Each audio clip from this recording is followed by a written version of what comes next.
Pensiamoci un attimo, sblocchiamo il telefono con il nostro volto, otteniamo traduzioni istantanee, parliamo con assistenti vocali. L'intelligenza artificiale è diventata parte della nostra vita. Ma chi c'è dietro a tutto questo?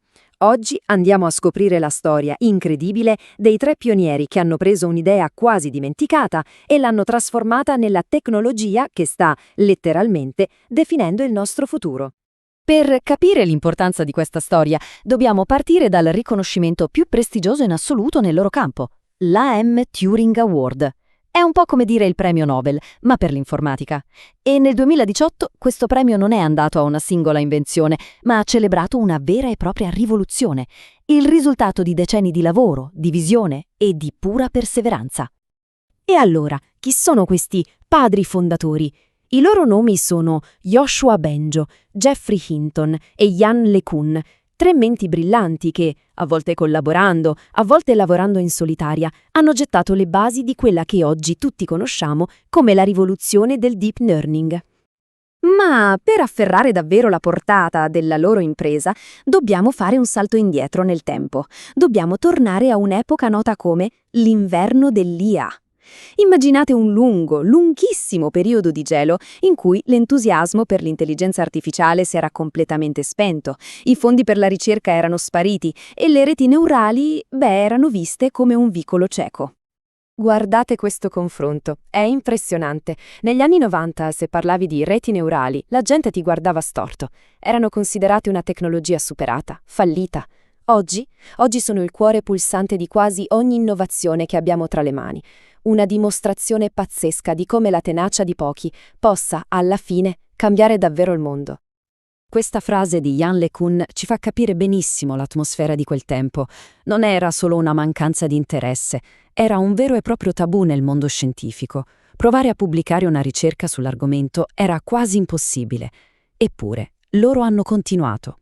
Hanno continuato a credere in quell'idea, navigando completamente controcorrente.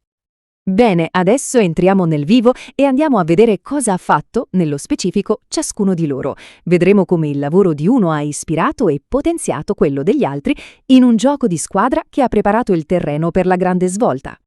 Cominciamo con Geoffrey Hinton. Possiamo considerarlo un po' il decano del gruppo.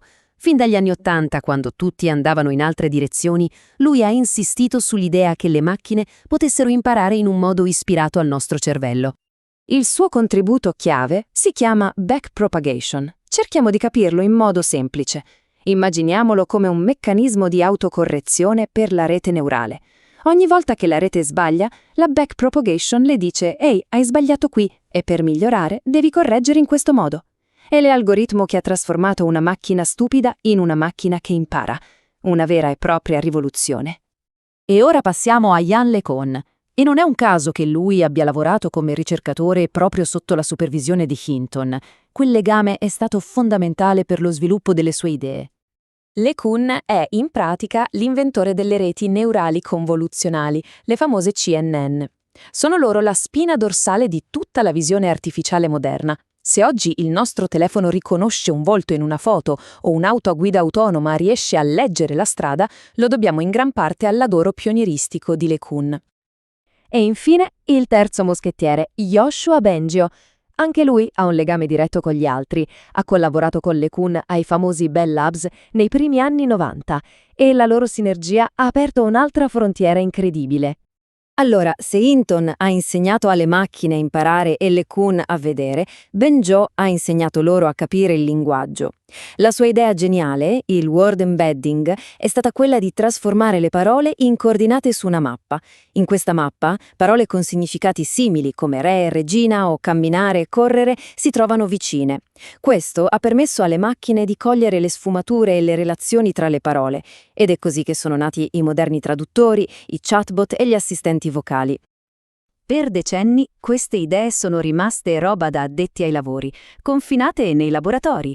Poi, nel 2012, è successo qualcosa che ha cambiato le regole del gioco, per sempre. La scena è quella della competizione ImageNet.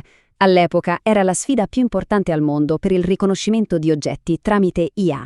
I migliori team di ricerca del pianeta si sfidavano per vedere chi riusciva a creare il sistema più preciso.